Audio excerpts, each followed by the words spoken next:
Hey guys, and welcome back. So my buddy Don's at it again. He went and bought some more goodies for his Duramax. We'll go through and show you what we got to put on here today. We also added the Banks IDash pod mount, which I'll show you that as well. And then, not coming today, but coming on Monday, we'll have the Banks map sensor relocate instead of the S&B one that's on here. Some guys weren't too happy about there being an S&B with everything else Banks under the hood, so we're getting rid of the S&B and putting the Banks on there. So here, let me show you what we got.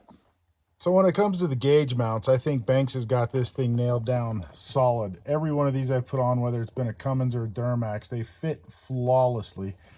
They look really good, and they are definitely solid. That thing ain't going anywhere. Bolts off of the factory, bolt hole in the A-pillar, using a different bolt to hold that on, of course, but the same one for up here. Trim piece still stays here, and that fills the gap in the trim piece perfectly.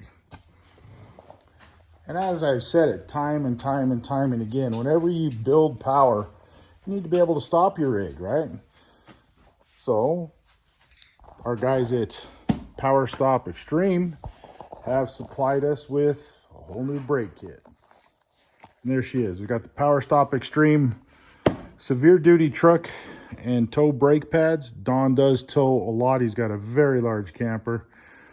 This is going to help him bring that thing to a stop. Plus, we've got all slotted and drilled vented rotors and brand new calipers to go on here. So this will be fun. We'll get started, tear down the fronts, get them on first, and then go through a bleed on it, do the rear, go through a bleed on that, then go and break these puppies in.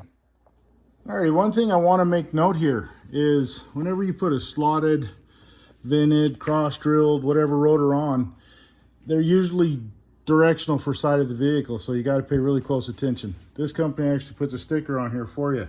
It says front passenger side, passenger front. There we go.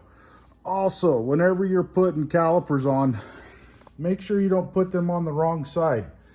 I don't know how many times we've seen a customer do their own brake job, come in and say they got a spongy pedal and can't get the brakes to bleed, and then we look at it and the bleeder is pointed down. So make sure that bleeder is pointed up. Alrighty guys, and here's a nice picture of the front brakes all bled out. Everything good to go on there. Move over to the other side. Yeah, I know you guys like looking at pretty brakes, huh? You want me to show you how to actually put them on, but I'm not going to do that. Anyway, we're done with the fronts. I'm going to put the tires on, move to the rear.